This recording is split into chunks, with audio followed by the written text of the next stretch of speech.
croit sur la victoire par le sacrifice de Jésus-Christ. Amen. Vous avez la salutation de notre leader, le pasteur Amen, qui est dans un moment. Amen. Il sera avec nous dimanche par la grâce de Dieu et il vous passe le bonsoir. Amen. Donc, nous entamons notre semaine qui a pour thème général, n'est-ce pas, le sacrifice. Amen. Dis avec moi sacrifice.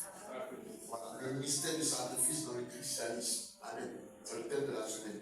Le mystère du sacrifice dans le christianisme.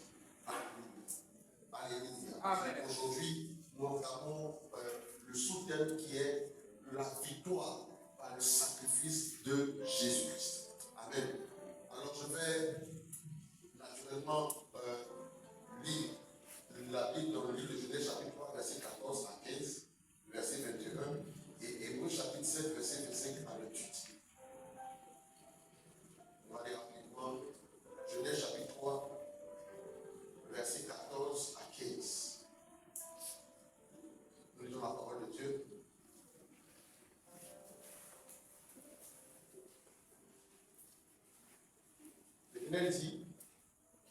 L'Éternel dit au serpent, puisque tu as fait cela, tu seras maudit entre tout le bétail et entre tous les animaux des champs.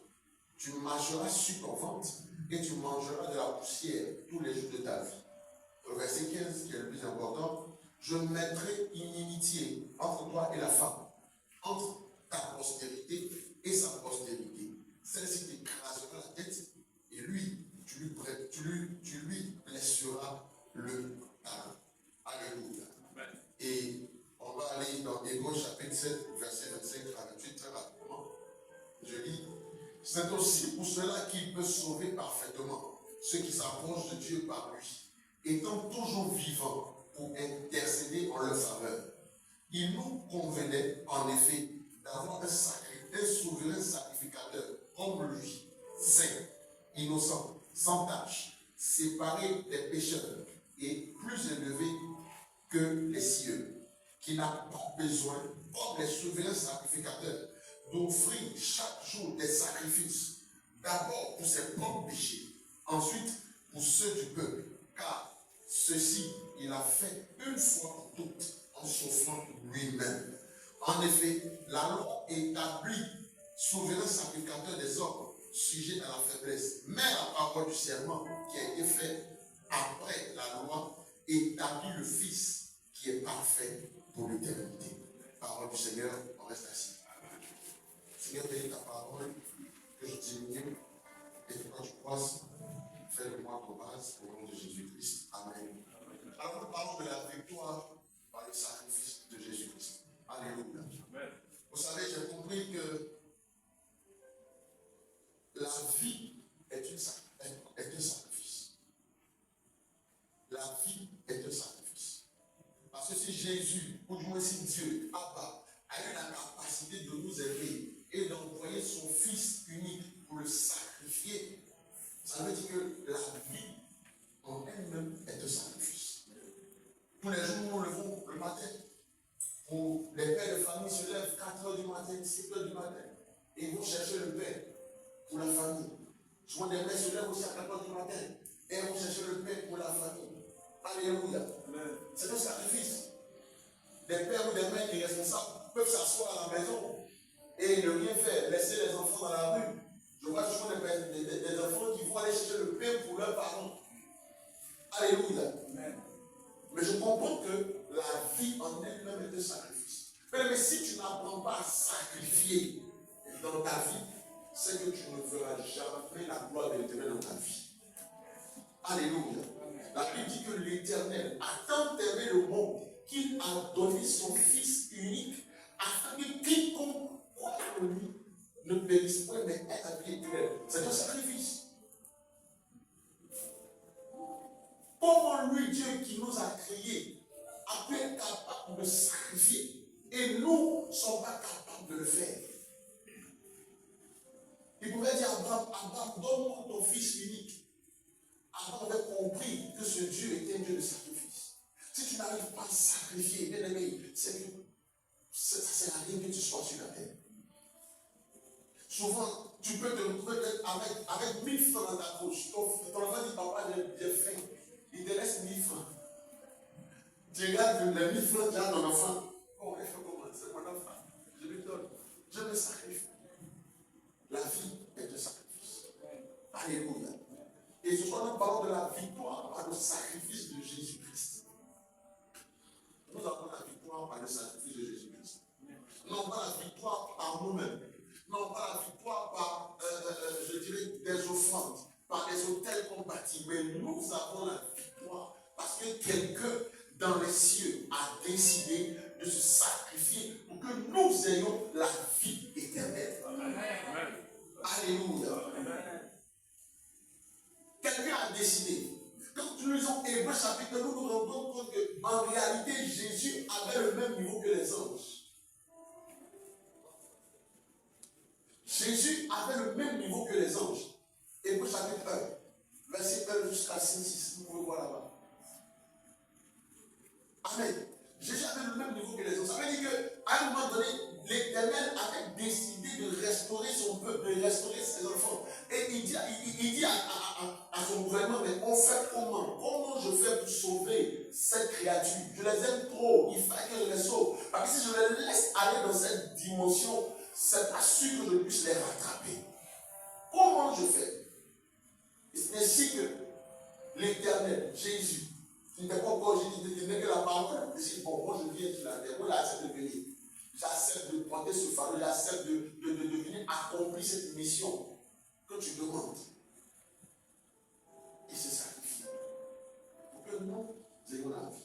Aucun autre sacrifice ne sera plus grand que ce sacrifice-là.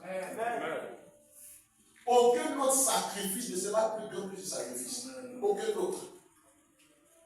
Même si un homme venait à donner toute sa famille, venait à donner sa vie pour toi, bien aimé, la Bible dit aucun autre sacrifice ne sera plus grand que le sacrifice de Jésus à la croix. Amen. L'Éternel a créé l'homme, n'est-ce pas? Et quand il crée l'homme, malheureusement, l'homme n'a pas compris sa dimension de domination sur le diable. Et le diable vient induire, n'est-ce pas? Induire, pardon, l'homme et la femme en erreur. Ça crée une équation pour Dieu. La Bible dit, lorsque Adam et Ève ont péché, la première réaction, n'est-ce pas, d'Adam et Ève était de se cacher. La Bible dit qu'ils ont fini, ils étaient nus. Et ils sont cachés dans la face de Dieu. Alléluia. Et Dieu leur dit, mais où vous êtes? Ils disent, on s'est caché. Mais qui t'a dit que vous êtes nus?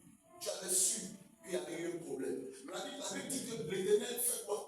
Il tue un animal et il habille Adam et Ève de la peau de cet animal. Et il sacrifie. L'autre équation de Dieu, c'est qu'en plus du péché qui devait, n'est-ce pas, expier, il y avait un autre problème. L'autre problème, c'était quoi? C'était que, en péchant, Adam et Ève venaient de donner l'autorité au diable. Donc, comment il fait pour régler le problème de l'autorité que Adam et Ève ont donné au diable? Le premier problème a été réglé. Ils ont péché, ils sont nus, n'est-ce pas? Le Seigneur tue l'agneau, il tue l'animal, il prend la peau de l'animal et il les couvre. Amen. Ça veut dire que le sacrifice de Jésus, en premier lieu, a pour but de pouvoir nous effacer, de pouvoir enlever le péché sur notre vie, de pouvoir nous cacher de la nudité que le péché envoie sur nous. Dis-moi Amen. Amen. Donc Dieu fait quoi? Il tue l'agneau, il tue l'animal et il prend la peau et puis il couvre Adam et Ève. Mais quand il finit ça, il doit résoudre le problème. Parce qu'il dit alors, faisons l'homme à notre image et à notre ressemblance afin qu'il domine. Mais quand le diable vient induire Adam et Ève en erreur, automatiquement il y a une échange, il y a un échange de domination. Le fait de tomber dans le piège du diable, Adam et Ève venaient d'échanger leur position. Voilà pourquoi le diable pouvait dire à Jésus, tu vois toute cette terre, tu vois toute cette gloire, on me l'a donné, mais qui te l'a donné? C'est le premier Adam qui te l'a donné, sinon tu n'avais pas ça avant. Donc l'Éternel a une équation à résoudre. Il doit résoudre le problème que l'homme doit récupérer sa victoire sur Dieu. Donc Dieu dit quoi? Dieu dit à Ève, bon, il dit au serpent, tu as péché, d'accord. Mais ce que je vais faire, je vais mettre inimitié entre ta postérité et celle de la femme. Maintenant, regardez la position. Regardez la position. Bon, inimitié, c'est pas là. Amen. Quand on dit inimitié, c'est pas là.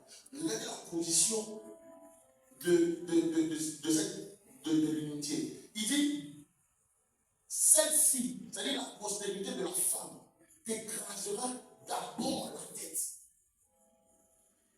Et toi, tu lui blesseras le talon.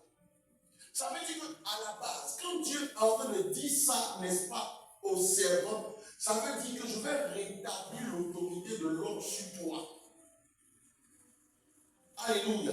Bien aimé, on écrase la tête de quelqu'un qui est en bas.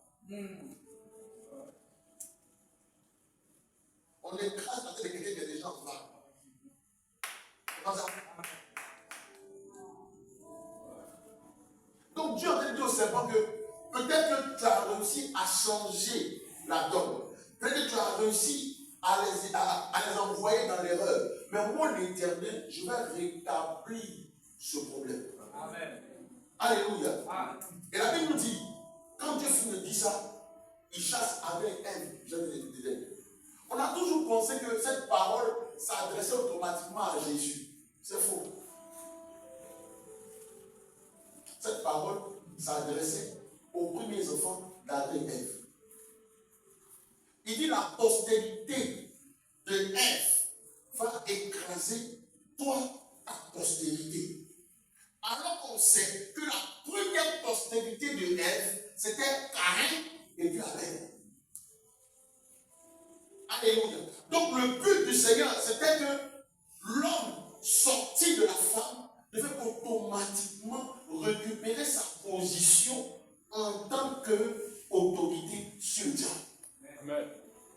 Mais on se rend compte que là encore, il y a un problème. Parce que Caïn n'a pas su gérer ce qu'il devait gérer. Caïn a laissé son cœur rempli du diable et Caïn a tué Abel. N'est-ce pas? Et quand il finit de tuer Abel, la Bible dit que quand le sang d'Abel touche la terre, l'Éternel dit, mais Caïn, qu'est-ce que tu as fait pour que le sang de ton frère puisse crier jusqu'à moi? Alléluia. Amen. Si c'est rendu compte qu'à ce niveau-là, les hommes avaient encore échoué. Ils ont tué. Caïn a tué Abel. Il chasse Caïn de la surface de la terre. Il chasse Caïn de la prison d'Adam et Ève. Du coup, il ne reste plus de postérité pour écraser la tête du serpent. Je fais une parenthèse. En réalité, quand Dieu dit tu écrases la tête du serpent et que lui te blessera au talon, c'est en fait le premier niveau. Le premier niveau, c'est que tu dois lui écraser la tête. Si tu ne lui écrases pas la tête et que tu le rates, lui t'écrase, lui te mord au talon.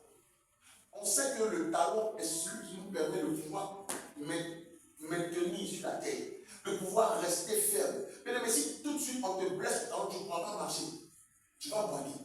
C'est pas ça. Alors la Bible nous dit dans Josué que partout où ton pied foule la terre, je te le donne en possession. En réalité, le diable, son seul rôle, c'est de t'empêcher de pouvoir posséder les terres que le Seigneur t'a données depuis Genèse. La Bible dit que le Seigneur dit, tu domineras sur la terre, tu domineras dans les cieux, tu domineras dans les eaux. Mais on domine comment? On domine en marchant dessus. Alléluia. Donc si tu n'arrives pas à dominer, c'est parce que le diable a réussi à prendre ton talon.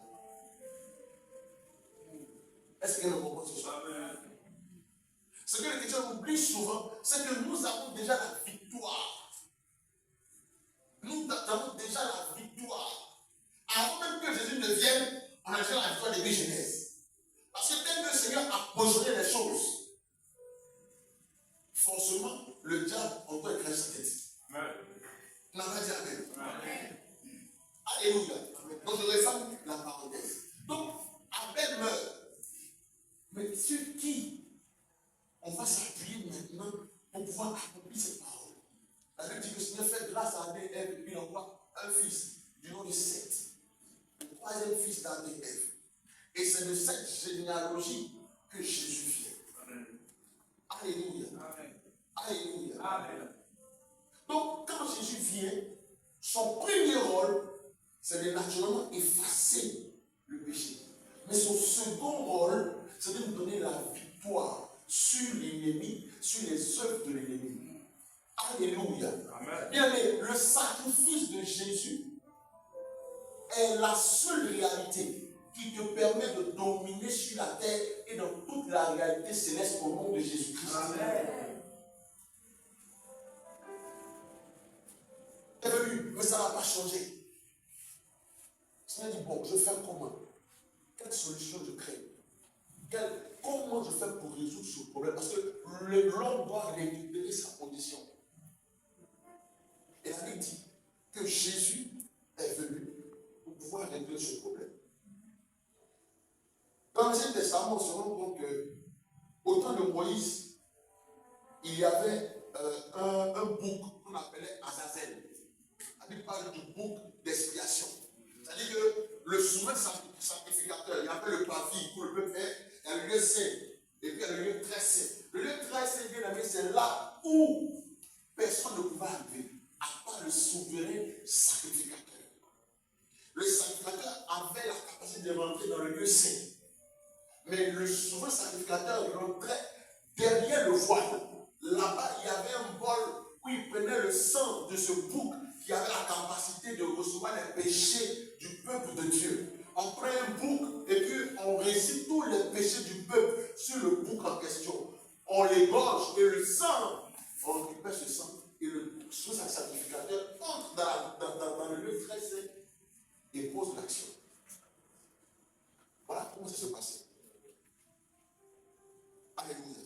La Bible dit quand Jésus vient, étant à la croix, il rentre là. Et puis, regardez ce qui se passe. La Bible dit que le voile se déchire du haut jusqu'en bas. Du coup, il n'y a plus de séparation. Du coup, il n'y a plus de barrière. Du coup, il n'y a plus d'une affaire de souverain sacrificateur. Il n'y a plus une affaire de sacrificateur. Il n'y a plus une affaire d'ennemi de peuple de Dieu. Toi, peu importe ce que tu es, peu importe la position que tu as la capacité de rentrer dans le lieu très saint et de dire, Abba, tu es mort pour moi. Je ne peux pas mourir, je ne peux pas échouer, je ne peux pas être à la même position. Bien aimé, le sacrifice de Jésus, la Bible déclare que Jésus est entré dans le lieu très saint, le trône céleste, et il a pris le bol rempli de son sang, et il a été déposé devant le Seigneur. Il dit, Abba, tu m'as envoyé pour la mission. Tu m'as dit que tu allais accomplir cette mission. Hier, on pouvait tuer un bouc. Hier, on pouvait tuer deux boucs. Hier, on parlait d'une affaire d'expiation. Hier, on parlait d'une affaire de propitiation. Mais Abba, j'ai accompli la mission.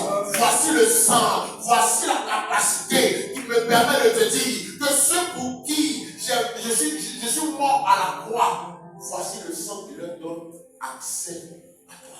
Amen.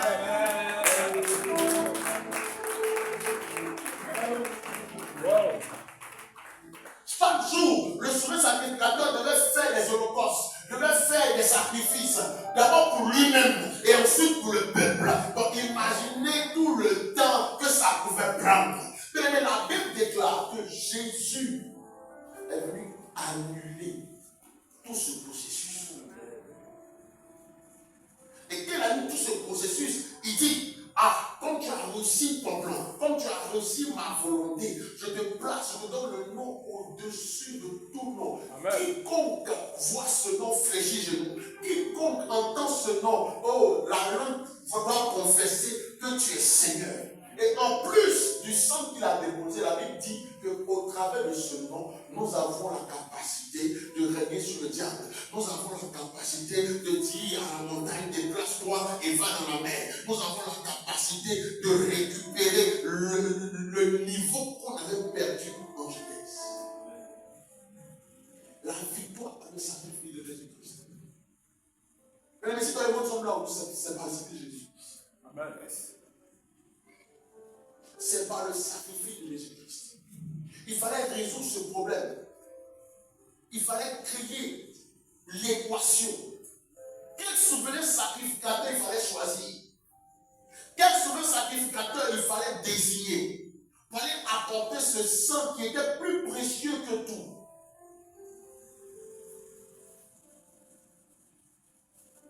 C'est le meilleur sacrifice. C'est le meilleur sacrifice. Amen. Le voile, c'est le péché du haut jusqu'au bas. Pourquoi pas du bas que le haut? Mais en réalité, parce que c'est le super qui bénit les fainéants. Et dès que Jésus pose cette action, la Bible dit, nous avons accès au trône. Il n'y a plus d'intermédiaire. Il n'y a plus de quelqu'un par lequel tu vas passer. Non, parce que ça dit que j'ai un problème là. Il fallait que tu m'aides. Non, tu vas au trône de l'Éternel.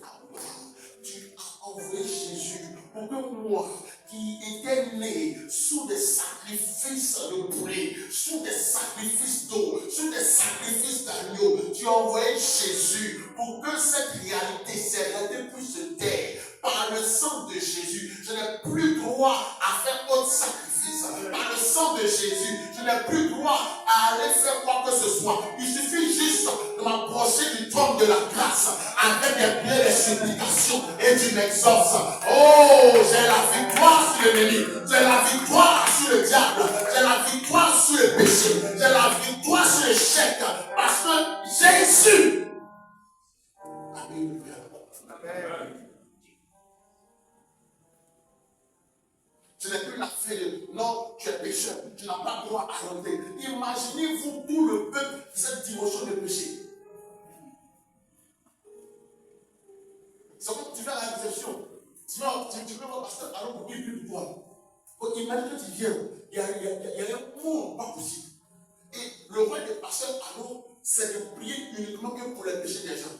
Parce que ce que vous ne savez pas, c'est que dans l'Ancien Testament, il y avait quelqu'un qui priait pour les péchés. Il y avait un autre qui pouvait prier pour la prospérité. Il y avait un autre qui pouvait prier pour la maladie. Il y avait un autre qui pouvait prier. Chacun avait son rôle.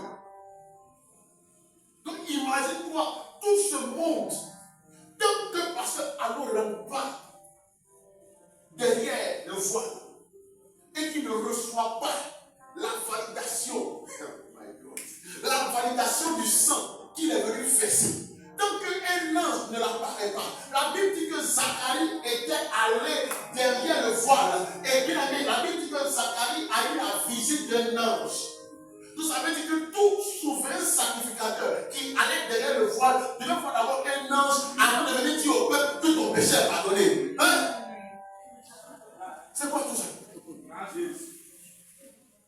Souvent, mais quand j'ai vu cette petite note dans Seigneur, donc tu nous as permis d'avoir la conscience aussi rapide. Donc imaginez tout ce monde. Peut-être qu'il y a eu un adultère, peut-être qu'il y a eu une impudique, peut-être qu'il y a quelqu'un qui a volé quelque part là-bas, peut-être qu'il y a quelqu'un qui a menti. Donc imaginez tous ces péchés en train d'être cités sur la tête du bouc. C'est le premier niveau d'abord. Quand on finit ça, on doit les immoler le bouc. On finit de l'immoler, on récupère le sang. Donc imaginez le temps que ça pouvait faire. Avant que tu ne puisses recevoir de la bouche du sacrificateur que tes péchés te sont pardonnés. Ça veut dire que tu pouvais rester là, dans le parvis, en train de dire pardon. C'est Dieu pardon. Dieu de Moïse. Mais avant que ça, Dieu de Moïse. Dieu de Moïse. Dieu de Moïse. Il connaissait Dieu d'Israël, mais c'est Moïse qui connaissait son temps. Dieu de Moïse, Dieu de Moïse, Dieu de Moïse. Le Seigneur voyait son peuple souffrir. Il voyait que c'était trop compliqué pour eux. Peut-être que dans l'attente, d'autres pouvaient dire bon, c'est plus la peine même. C'est mieux, j'ai resté dans mon église, là-bas. Parce que si je dois attendre des années avant de recevoir la conviction que mon péché est pardonné, ce n'est pas la peine. Tu dois recevoir, comment dire ça? Tu dois recevoir une parole avant de savoir que j'ai la victoire, c'est pas la peine. Dans l'attente, il y a le découragement. Mais la Bible dit que le Seigneur Abba a vu toute cette souffrance de son peuple. Et il faut que je crée une situation.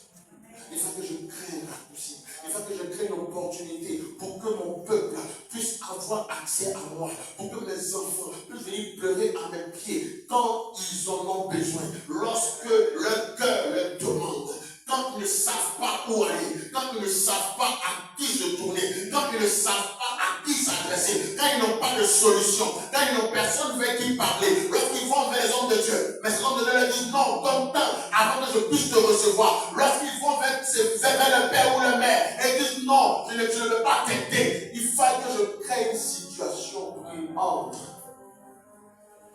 Ça veut dire, Jésus, dès qu'il rend l'âme, les anges se déchirent.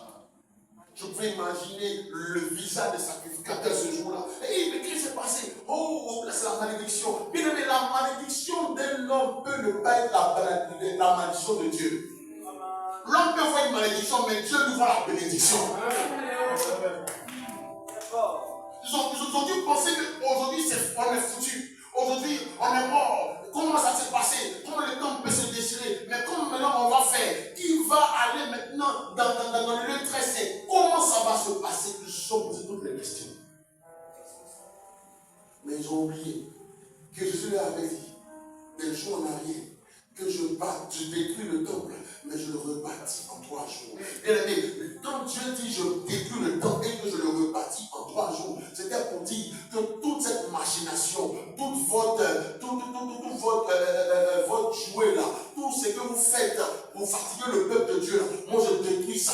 Et en 3 jours, je renouvelle ça. Mais quand je vais renouveler, ça sera plus facile. On ne passera pas par le protocole A, on ne passera pas par le protocole B, on ne passera pas par le protocole X. Non. Maintenant, quand tu viens, que tu frappes à la porte, il dit, ah mon fils et toi, entre et viens me parler. Viens dire ce que tu as à me dire. Viens dire ce que tu veux me dire. Je suis là pour t'entendre. Je suis un père pour t'écouter. Parce que Jésus a payé le prix pour toi. Jésus est mort à croix pour toi. Jésus a payé le prix pour que toi tu sois libéré. Jésus a payé le prix pour que toi tu aies la vie. Bien-aimé, aucun autre homme n'a pu payer ce prix. Aucune autre femme n'a pu payer ce prix. Mais c'est Jésus-Christ de Nazareth qui a payé ce prix pour que toi tu puisses entrer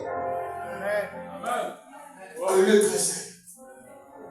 Et quand tu entres, Abba, je suis pécheur.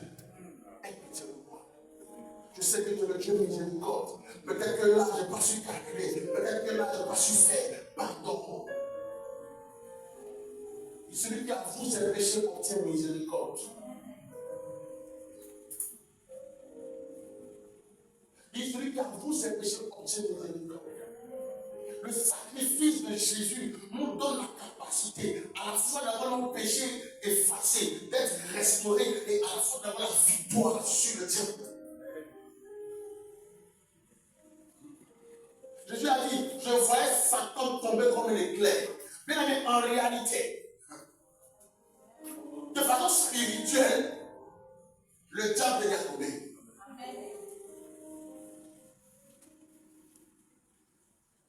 Maintenant, la mort de Christ, c'est comme, comment je vais expliquer ça? C'est comme, on dit tu es marié. Amen. Tu as fait d'autres, tu es marié. N'est-ce pas? Le mariage légal, l'alliance que tu portes là, est la chose physique visible de ton mariage. Si tu enlèves tout de suite, c'est-à-dire que tu es marié, tu dis mais qu'est-ce que tu es marié? C'est pas ça. Mais quand tu mets l'alliance, on dit si, effectivement, il est marié. Donc quand Jésus dit que je voyais Satan tomber comme un éclair, ça veut dire que pendant qu'il était de parler à ses disciples, Satan était déjà atteint spirituellement. Mais il fallait l'application physique pour que nous, les hommes, on puisse récupérer ce sang physique, ce sang spirituel aussi, pour pouvoir appliquer, pour pouvoir accomplir le fait que Satan était tombé.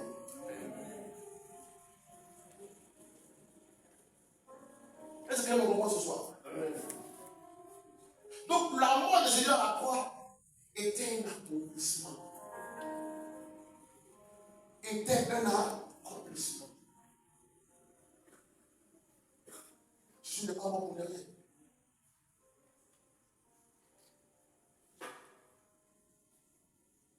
Souvent quand on vient à l'église, si on n'a pas vu tel pasteur, on se dit qu'on va faire vite. Oui. Si on n'a pas vu tel homme de Dieu, non, on dit là, le milieu est bizarre. Mais frère,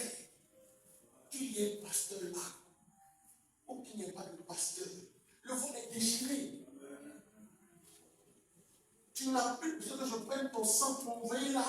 Parce que là, il y a un autre sang qui est plus précieux que tout, qui est supérieur au bouc, qui parle en la faveur, qui parle en la faveur des noirs, qui parle en la faveur de Corridor, qui parle en la faveur de quiconque.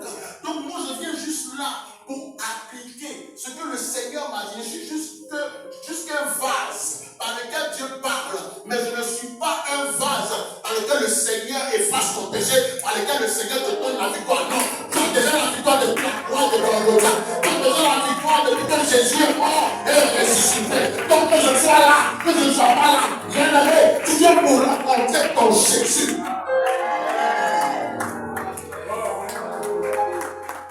Je suis juste un vase. Et c'est là que beaucoup de chrétiens pêchent. Parce qu'ils ne comprennent pas que le vase que je suis peut être sali à tout moment. Le vase peut se briser à tout moment. Mais le potier par excellence, même quand il voit la brisure, il dit: ah mon fils, entre dans l'intimité de ton père. Il brise le pot et puis il le refabrique, il le remodèle, il le refait selon son image. Bien aimé, ne regarde pas au vase que je suis, regarde à ce qui est dans le vase. Parce que ce qui est dans le vase, qui te bénira, qui te permettra d'arriver à une dimension excellente. Le vase que je suis peut tomber et se briser. Arrêtons de regarder les vases. Tu mets ta foi au vase. Quand tu vois que le vase est fissuré, oh, c'est quel bon homme de Dieu. Il n'a même plus l'onction. C'est quel homme de Dieu ça. Avant, il pouvait déplacer les choses. Avant, il pouvait guérir les malades. Mais aujourd'hui, il est tombé. Il n'est plus l'homme de Dieu. Bien aimé, laisse-moi te dire une chose. Les deux réalités que le Seigneur regarde, c'est l'alliance et l'obéissance.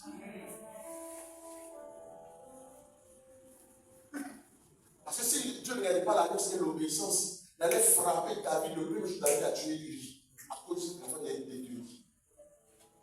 Mais il a regardé à l'alliance qu'il a fait avec David. Il a regardé au fait qu'il a choisi David depuis les champs. L'onction qu'il a reçue sur David, c'était son alliance.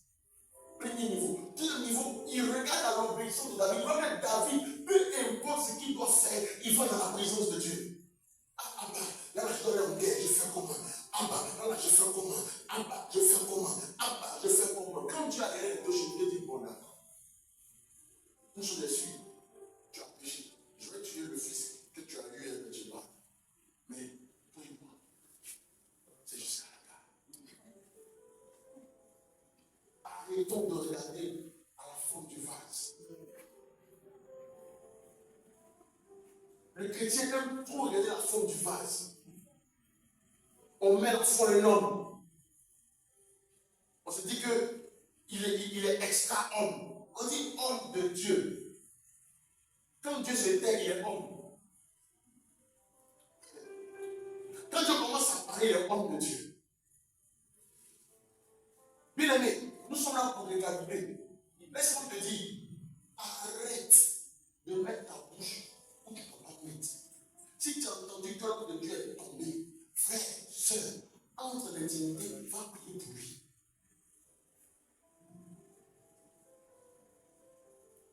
Entre l'intimité, va prier pour lui. Parce que même s'il est tombé aujourd'hui, même s'il est tombé demain, tu ne connais pas son alliance avec Dieu. Tu ne connais pas son intimité avec Dieu. Tu ne sais pas quelle causerie il fait dans l'intimité avec Dieu. Le pasteur avait dit toujours que Dieu ne parle pas beaucoup. Dieu n'est pas bavard, mais Dieu répond. C'est dans l'intimité que Dieu parle beaucoup. C'est quand tu es lui, face to face, il te parle beaucoup. Allez devant les gens, il répond. Alléluia. Alléluia. Jésus est mort. Le sacrifice de Christ à la croix nous a donné la victoire sur le péché et sur le diable. Il dit: nous l'avons vaincu à cause du sang de l'agneau. À cause du sang de l'agneau. Nul n'était ce sang. Nous serons encore quelque part là-bas. La victoire par le sang de Jésus. Paul dit: le souverain sacrificateur, qui n'a pas eu besoin de faire des sacrifices pour lui-même ses péchés. Parce qu'il était déjà saint. C'est quelqu'un qui est saint qui réussit à sanctifier les gens. Tu n'es pas saint, tu as sanctifié qui? C'est pour ça que la Bible dit que l'homme dit de ne pas juger. Parce que tu ne peux pas juger ton frère. Si toi-même tu te caches pour faire ce que ton frère fait. Alléluia. Amen. Tu le juges. Il est temps, il est rebelle, il est ceci, il est là-bas. Mais toi-même, est-ce que tu as eu dans ton sac? Mais tu as oublié que ce qu'il a fait là, tu t'es caché pour faire ici. Alléluia. Jésus était sans péché, saint. Il avait la capacité de se tenir devant le Seigneur. Il dit, Abba, voici mon sang. Je suis sans péché, je suis pur.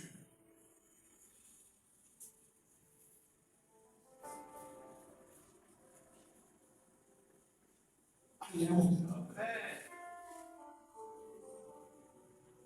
L'église peut devenir malade. L'église de Dieu est malade. On a trop notre foi en l'homme. On a trop notre foi en l'homme. Quand Jésus est venu sur la terre, il est venu briser tout protocole. Il est venu montrer à l'homme qu'on a besoin de quelqu'un pour avoir accès au miracle. Bartimée devant une foule pouvait crier, fils de David, aie pitié de moi. Elle avait cette perte depuis 12 ans. Elle pouvait se faufiler dans la foule et toucher Jésus.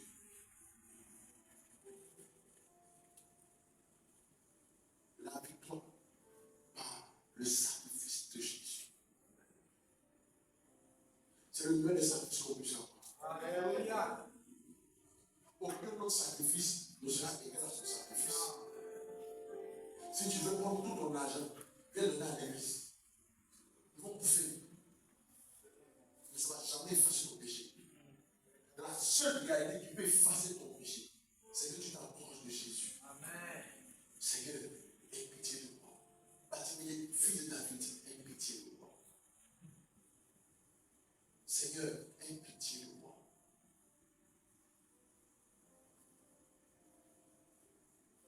Parce que même la délivrance en question, même la théologie de la délivrance, c'est par le sacrifice de Jésus-Christ contre la délivrance.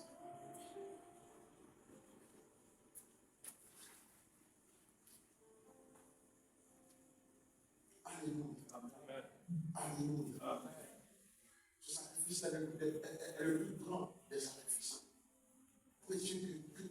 Paul dit, c'est aussi pour cela qu'il peut sauver parfaitement ceux qui s'approchent de Dieu par lui. Il est le raccourci. Il est le raccourci. Étant toujours vivant pour intercéder en leur faveur. On intercède pour quelqu'un dont on connaît le problème. Jésus a vécu avec les hommes. Il est le mieux placé pour intercéder pour nous. Parce qu'il a vécu les mêmes sentiments que nous, les réalités que nous.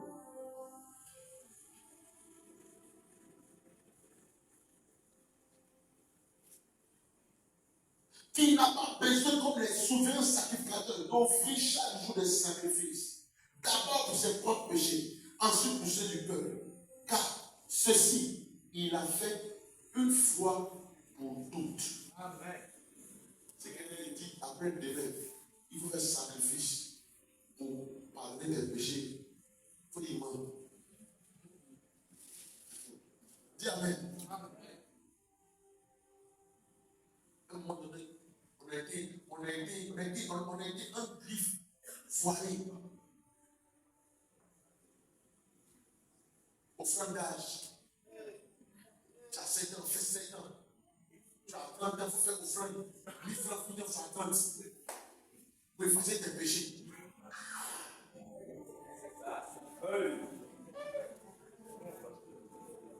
Offrande d'expiation.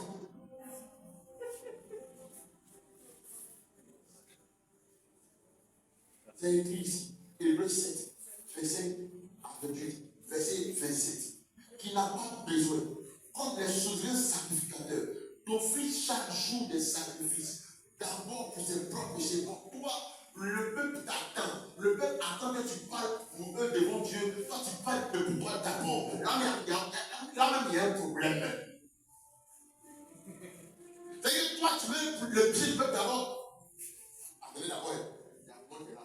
C'est que toi-même, tu vois, voici. Il finit de parler que pour lui. Et puis maintenant, il parle de pour le peuple. Et puis, la Bible dit, ensuite, pour ceux du peuple, car ceci, il l'a fait une fois pour toutes en souffrant lui-même. Jésus n'est pas venu parler à Dieu de lui. Il n'a pas dit, Abba, quand je suis allé, ils m'ont chicoté. Quand je suis allé, qu'elle m'a régné 3 fois. Quand je suis allé, ils ont crié sur mon visage. Ils m'ont fait porter une couronne d'épines. Jésus n'a pas dit ça à Dieu. Jésus a dit à Dieu, Abba, ce pour qui tu m'as envoyé, j'ai accompli ta volonté. Ce pour qui je suis allé, j'ai accompli ta volonté. Voici leur vie, Abba, voici leur vie, voici mon sang qui donne tout le sens à ces personnes d'avoir la victoire sur le péché, d'avoir la victoire sur le diable, d'avoir la victoire sur le chef, d'avoir la victoire sur la maladie, d'avoir la victoire au nom de Jésus.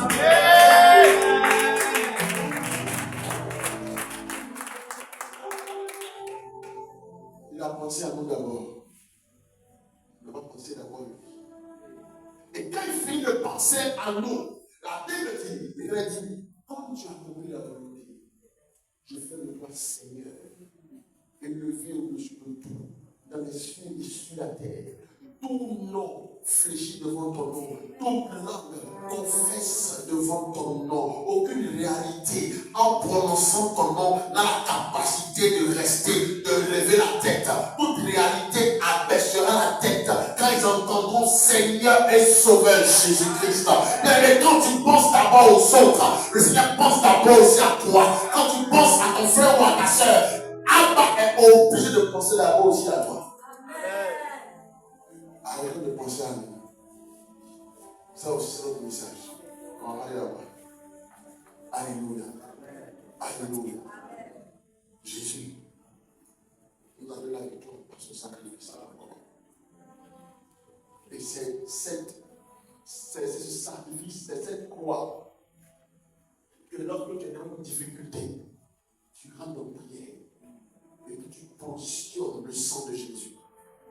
Colossiens 2, 14 à 15, il a déchiré, son sacrifice a déchiré toute ordonnance qui nous condamnait, a déchiré toute alliance satanique qui nous condamnait.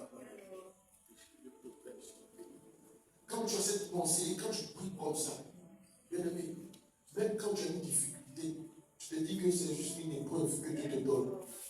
Mais le diable ne peut pas empêcher ta bénédiction. Le diable ne peut pas empêcher ton enfantement. Le diable ne peut pas empêcher ton travail. Le diable ne peut pas empêcher ta gloire. Parce qu'il est déjà sous tes pieds. Il est déjà sous tes pieds.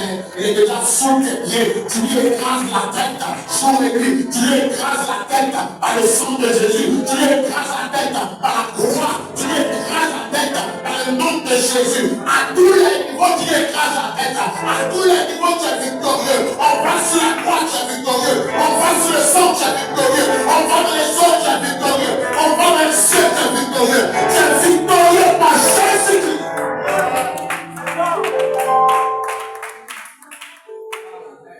À tous les niveaux. À tous les niveaux. Il dit Jésus, regarde tout ça. Regarde.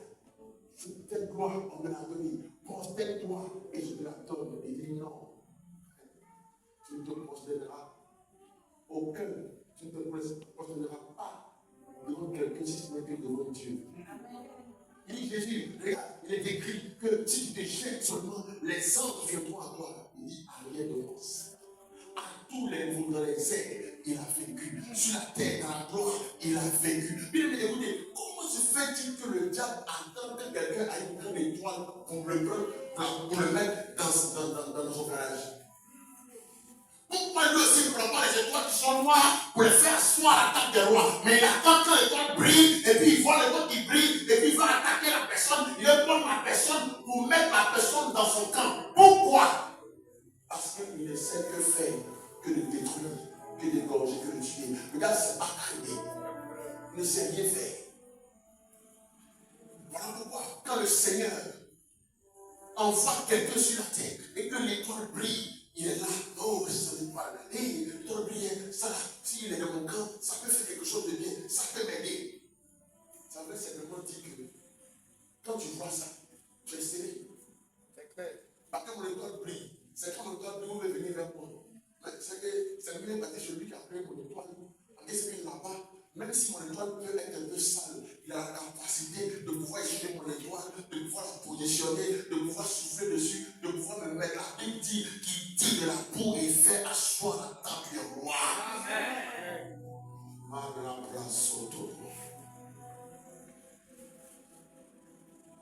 Tu as la victoire. Amen. Par le sacrifice de Jésus-Christ. Amen. Il n'y a pas de sacrifice. Il n'y a pas d'autel. C'est le seul modèle qui a tout son sens. C'est le seul modèle qui vaut des milliards sur la terre. C'est le seul modèle qui vaut de l'or dans les cieux. C'est le seul modèle qui vaut des diamants. C'est le seul modèle qui n'a pas de valeur, qui est plus grand que tout type de valeur sur la terre et dans les cieux. Approchez-vous du trône de la grâce.